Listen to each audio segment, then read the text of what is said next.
Big ബോസിൽ പോയി, flight കയറി എത്തി, അവളെ പിരിച്ചു വിട്ടു, ബിഗ് ബോസിൽ നിന്ന് പിരിച്ചു വിട്ടു. വല്ലാത്തൊരു അപരാധം തന്നെയാണ് ഈ രേണു തങ്കു. മാസങ്ങളോളം സോഷ്യൽ മീഡിയയിൽ ഒരു നുണയുടെ ഒരു കൂമ്പാരം തന്നെ വാരി വിതറിയിരിക്കുന്നു. എന്തിനു വേണ്ടിയാണ് ഇക്കണ്ട വേഷം കെട്ടലും കോമാളിത്തരം തൊള്ളിക്കൊള്ളാത്ത നുണയും പറഞ്ഞ് നടന്നതെന്ന് അറിയൂ? ബിഗ് ബോസിൽ കയറാൻ. എന്നിട്ട് അവസാനം അതും നടന്നു. എന്നിട്ട് പോലും ഒരു സാമാന്യ വകതിരിവ് രേണു സുധിക്കില്ല. ബിഗ് ബോസിൽ പോകാൻ എൻട്രി കിട്ടി.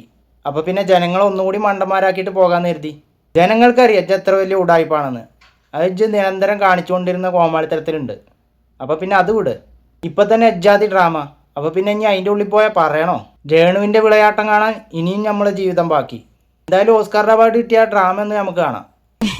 ഞാൻ ബിഗ് ബോസിൽ പോയി, ഫ്ലൈറ്റ് കയറി എത്തി, അവളെ പിരിച്ചു വിട്ടു, ബിഗ് ബോസിൽ നിന്ന് പിരിച്ചു വിട്ടു. വ്ളോഗേഴ്സിന്റെ കുറെ കണ്ട് ഞാനൊരു കാര്യം ചോദിച്ചോട്ടെ, ഞാനിപ്പോ ഈ വീട്ടിൽ ഇരിക്കുവാണ്, ഞാൻ എങ്ങനെയാണ് കയറിപ്പോയത്?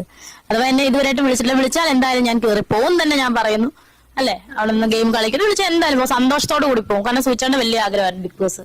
സോ ഞാൻ പോയിരിക്കും. വിളിച്ചിട്ടില്ല. ഞാൻ ഇപ്പോഴും എന്റെ വീട്ടിലുണ്ട്. ഈ വൈകുന്നേര സമയത്തും എന്റെ വീട്ടിൽ തന്നെയാണ്. കണ്ടില്ലേ ജനങ്ങളെ? അയ്യോ, ഞാൻ വീട്ടിൽ തന്നെ. ഇതിനൊക്കെ ഓസ്കാർ അവാർഡല്ല, അതിലപ്പുറമുള്ള കൊടുക്കുക. ഈ അപരാധി ഇത് ഇന്നും ഇന്നലെയും തുടങ്ങിയൊന്നല്ല. ഇതിലെത്തിപ്പെടാനേ ഇതിലും വലിയ കോപ്രായങ്ങൾ കാട്ടിക്കൂട്ടിക്കുന്നു. എന്തായാലും മനം പോലെ മാംഗല്യം. അങ്ങനെ രേണുവിൻ്റെ സ്വപ്നം സാഫല്യമായിക്കണു സുഹൃത്തുക്കളെ. അവസാനമാണ് വീട്ടിൻ്റെ ഉള്ളിൽ കയറ്റി വിട്ടതെന്ന് അറിയാൻ കഴിഞ്ഞിരിക്കണ്. ബിഗ് ബോസ് ഏതാ മുതലേ? ഇത്രയും കത്തി നിൽക്കണം വേറെ ആരുമില്ല എന്ന് ബിഗ് ബോസിന് നല്ലോണം അറിയാം. അതുകൊണ്ടാണ് അവസാനം കയറ്റി വിട്ടിക്കണത്. ജനങ്ങളതിൽ പിടിച്ചിരുത്തണ്ടേ? അത്രക്ക് വിവാദങ്ങളല്ലേ സൃഷ്ടിച്ചിക്കണേ. ഇതുകൊണ്ടൊക്കെ എന്താ പറയുക വെച്ചാൽ, നിങ്ങൾക്കും ബിഗ് ബോസിൽ പോകാൻ താല്പര്യമുണ്ടോ? ഒന്നും നോക്കണ്ട, അവിടെ ഇറങ്ങിക്കോളി. നാണോ മാനോ ഒന്നും ഇല്ലാതെ ഇമാതിരി കോപ്രായം കാട്ടാനാണ്ട് ഇറങ്ങിക്കോളി. എന്നാൽ അപ്പം തന്നെ ബിഗ് ബോസ് എടുത്ത് വീട്ടിലിട്ടോളൂ. അമ്മാതിരി കോപ്രായം കാട്ടുന്ന ആൾക്കാരുള്ളൂ ബിഗ് ബോസ് തെരഞ്ഞു പിടിച്ച് ഉള്ളിലേക്ക് കയറ്റി വിടുള്ളൂ. എന്ത് മെസ്സേജാണ് ഇവിടെ പോലുള്ളവർ നാടിന് കൊടുക്കണത്? എന്ത് തോന്നിവാസവും കാണിക്കുക, എന്നിട്ട് ജീവിക്കാനാണെന്ന് പറയാം. നമ്മുടെ നാട്ടിലൊക്കെ കൂലിപ്പണിക്ക് പോകുന്ന ആൾക്കാരും കൂടി അന്തസ്സായിട്ട് ജീവിതം മുന്നോട്ട് കൊണ്ടുപോകുന്നുണ്ട്. എന്നിട്ട് എമ്മാതിരി കോപ്രായം കാട്ടണത്, എന്നിട്ട് അത് ജീവിക്കാനാണത്രേ.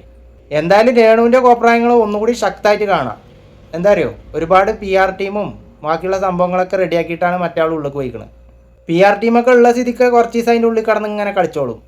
പക്ഷേ ജനങ്ങളെ മണ്ടന്മാരാക്കിയിട്ട് അധികകാലം അതിൻ്റെ ഉള്ളിൽ കടന്ന് കളിച്ചാന്ന് കരുതണ്ട. അപ്പോഴേക്കിനെടുത്ത് പുറത്ത് കിട്ടോളും. എന്തായാലും വല്ലാത്തൊരു കാഴ്ചക്കരം. ആ കാഴ്ച കാണാൻ വേണ്ടിയിട്ടേ നമുക്ക് കണ്ണിൽ എണ്ണ ഒഴിച്ചിട്ട് കാത്തിരിക്കാം. അതുവരേക്കും ടാറ്റ ബൈ ബൈ.